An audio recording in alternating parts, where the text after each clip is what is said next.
É o velho problema agora que aparece essa notícia aqui, ó. Como resolver o problema da diversidade do mel de abelhas nativas? É a coisa que começou desde aquela questão do RESPO antigo, né? Que simplesmente tinha um padrão do mel da Apis mellifera e o mel das abelhas sem ferrão não se enquadra, nenhum deles, né?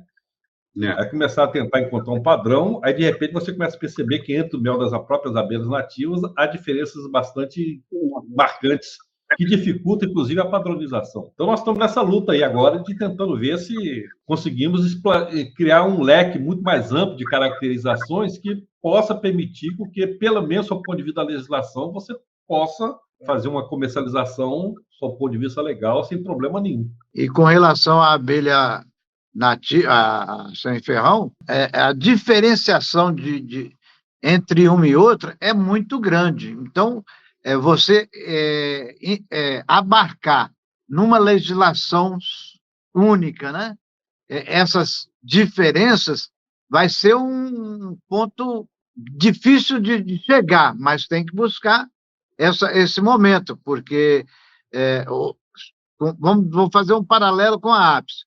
A Apis, a não ser a diferenciação de florada, as especificações do mel praticamente são as mesmas, né? Já com as nossas abelhas, não.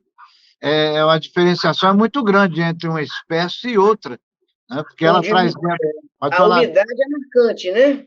Pois é, a diferença... Então, você conseguir botar isso na legislação, tipo, que da Apis diz o seguinte, X de percentual de umidade, X de tal, e tal de glicose e tal, é um parâmetro fácil de você aferir. Já nas nossas nativas, esses parâmetros vai muito de espécie para espécie. Então, mas nós temos que fazer, buscar esses estudos e tentar fazer com que a legislação venha com mais respaldo, mais substância, né? Dizer, é essa característica desse mel, é essa qualificação que tem que ter, mínima, para poder você colocar esse mel no mercado, né? Eu acho que você tem, quer dizer, como o mel de Apis é de uma única espécie, então ele termina tendo uma certa padronização que permite uma legislação. Então, quer dizer, tudo fica muito dentro dos parâmetros dos estudos que já foram realizados. E depois, os estudos de mel de Apis, eles datam de muitos anos atrás, então já é muito antigo, né? Então, o que na realidade nós estamos diante de um grande desafio, diante da diversidade de gêneros e espécies que nós temos de abelhas nativas, você conseguir ter uma legislação que atenda às especificações dos diversos grupos de abelhas nativas que nós temos, né, das nossas abelhas sem ferrão. E eu acho que, para isso, há a necessidade de uma demanda muito grande de estudos técnicos, científicos, voltado para isso, né? Porque nessa viagem que nós fizemos agora para o Maranhão, eu te digo que o mel que eu tomei de Itiúba, aqui do Piauí, ele guarda relações próximas ao mel que eu provei de Itiúba do Maranhão. Mas o gosto é muito diferente, mas existe uma semelhança dos parâmetros, e isso pode estar sendo estabelecido não só em função de espécies, sabe, Adailton? Mas eu acho que pode ser feito por grupos, né? Embora você tenha, por exemplo, o mel de Itiúba, que é uma melípona, ele tem diferenças do mel de Mandaçaia, que também é melípona, né? Está dentro do mesmo grupo, mas aí você começa a ter algumas diferenças. Mas buscar uma alternativa que você tenha os parâmetros mínimos que atendam um grupo maior. Exatamente. E aí você tem a legislação que proteja o consumidor de fraude. É o que você colocou, porque não basta a gente separar por grupos. É melípona, escape, não basta isso aí só. Talvez aí, sim, o trabalho dos especialistas, né, e principalmente dos taxonomistas, consigam determinar as chaves mais próximas uma das outras. Por exemplo, dando um exemplo, A Borá é uma escapto, né? Mas ela está distante da chave genética da boca de sapo. Vou dar um exemplo aqui rapidinho, de qualquer espécie, né? Então, fazer isso aí, e talvez a gente conseguir fazer. Na melípona nós vamos ter 2 ou 3 tipos, 2 ou 3 grupos, na escape nós vamos ter 2 ou 3 grupos, e cada grupo desse ter o seu padrão mínimo ou máximo de características para poder se homologar e se realmente colocar isso na legislação, né? E para complicar, coloca variável. O João é vendedor de mel de jataí, colhido por ele mesmo. Então, acho que ele pode falar um pouquinho aí. Para complicar, bota a variável levedura também no mel, né? Aí, João. A gente vai ter ainda a questão do mel, às vezes, de uma mesma espécie e produzido em lugares diferentes, pode ser bem variante mesmo, muito mais do que a apis. Se qualquer referência com a apis, a gente cai do cavalo, porque realmente é outro mel, né? É outra coisa. É muito complicado. É mais fácil separar o método de conservação, até que vai. São 2, 3, agora especificação de mel é complicado. Não dá para comparar com a. Vai encaixar, né? O mel de Borá, o mel de marmelada, né? Não. Que diferença. E tem muita diferença entre uma espécie e outra, tá? Além do fato que a gente sabe que a maioria das espécies sem ferrão, vamos dizer, elas não trazem muita característica floral para dentro do mel, né? Ela traz mais das enzimas que ela coloca lá, né? Mas são tudo alternativas que a gente tem que buscar colocar numa legislação legal para que a gente possa explorar. E quem sabe até a gente chegar...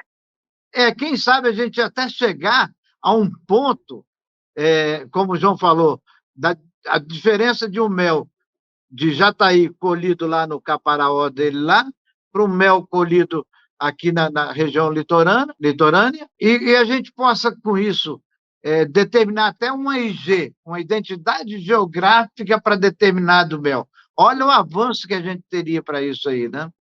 Essa questão da identificação, talvez, eu não sei como é que ficaria do ponto de vista de legislação, mas seria uma alternativa, quer dizer, eu posso ter uma identificação geográfica do mel de Itiúba do Piauí, por exemplo, tá entendendo? Então, você tem todo um estudo técnico científico de caracterização do mel de Itiúba do Piauí, e aí, dentro desse parâmetro, você tem um selo de IG que me permite comercializar o produto como um produto diferenciado, né? E isso alavancaria a meliponicultura, né?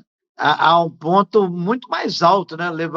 Deixaria nós numa posição privilegiada, né? Porque qual é o problema de não se ter o padrão do mel de abelha sem ferrão? É que se eu não tenho um padrão a ser definido numa legislação, eu não tenho como legislar. Então, todo mundo vende mel de abelha sem ferrão, porque não tem um padrão, não tem fiscalização, você não tem nada a seguir, você não tem quem certifique se é ou não, então vende o meliponicultor o seu mel verdadeiro, autêntico, e vende o picareta, o mel de apis diluído, com alguma essência, com alguma coisa que o torne mais diferente um pouco do apis, e ele põe lá dizendo que é mel de Itiúba, de Uruçu, de Jataí, né, e Tupi, e ele vai dizer, quando na realidade é uma grande fraude. E o governo não pode fazer nada porque não tem legislação que estabeleça se é falsificado ou não. Então, o consumidor fica na mão. A legislação, ela vem para proteger o consumidor. E ela é necessária, inclusive, para fortalecer o comércio do setor. E a legislação para chegar nas abelhas nativas, infelizmente, tem um dificultador, porque faz primeiro de tudo, a comparação. Mas o mel da apis é assim. E aí querem, de certa forma, que os parâmetros sejam comparados para chegar àquilo para poder ser mel. Por quê? Porque a legislação da apis já existe, já está há anos definida, né? Aí, então, nós temos que sair, como eu às vezes coloco, nós temos que sair de dentro da nossa caixinha e ver caminhos diferentes que a gente possa atingir o meios para isso. Eu acho que só o estado de Santa Catarina e Amazonas é que conseguiram, até agora, vamos dizer assim, selos para venda de mel das abelhas nativas. Não conheço outros casos no Brasil. Mas já é um avanço, né? Não é o ideal, mas já é um avanço, né? Rio Grande do Sul, você tem CIF para mel de abelha sem ferrão já registrado no mapa, mas com base em estudos caracterizando o mel, eu não sei, não lembro qual é a abelha, mas já tem a liberação de CIF para mel de melípona de uma determinada abelha, né? Não só para o mel, mas também para o extrato de própolis, mas sempre tomando um pouco como base a questão da apis. Mas não dá para você liberar o CIF de mel de abelha nativa com base na apis, está entendendo? Porque não vai. Longe disso, né? Não vai. Mas os CIFs que têm aparecidos aí, os CIFs que têm aparecido aí, vêm exatamente do pessoal que cria apis. Facilita muito eles obterem um CIF, porque praticamente pega esse modelo todo que já foi feito para apis. É gente que já tem, inclusive, CIFs de apis. Também não conheço quem tem a CIF de abelha sem ferrão e que só trabalha com abelha sem ferrão. Eles ainda se projeta muito na caracterização da legislação da apis. A justificativa é essa, porque a questão do CIF, do Serviço de Inspeção Federal, ele bate muito na questão higiênico-sanitária, né? Então, das condições, da estrutura, né? Do ambiente onde é trabalhado, das boas práticas implementadas, do RASAP implementado. Então, são exigências que assegurem as condições higiênico-sanitárias do produto que vai ao mercado, né? Além dessas informações, precisa atender o padrão de identidade e qualidade. Como não tem, você coloca também o mapa numa sinuca de bico, porque se não tem o padrão de identidade e qualidade, como é que ele vai dizer que não pode, né? Que é ilegal, tá certo? Então, assim, eu não sei direito o processo como se deu no Rio Grande do Sul, mas eu vi o CIF, o número de R de estabelecimento de abelhas sem ferrão. Tá? Não sei como é que foi tecnicamente elucidado isso, mas vamos torcer para que a gente consiga evoluir um pouco mais em 2023.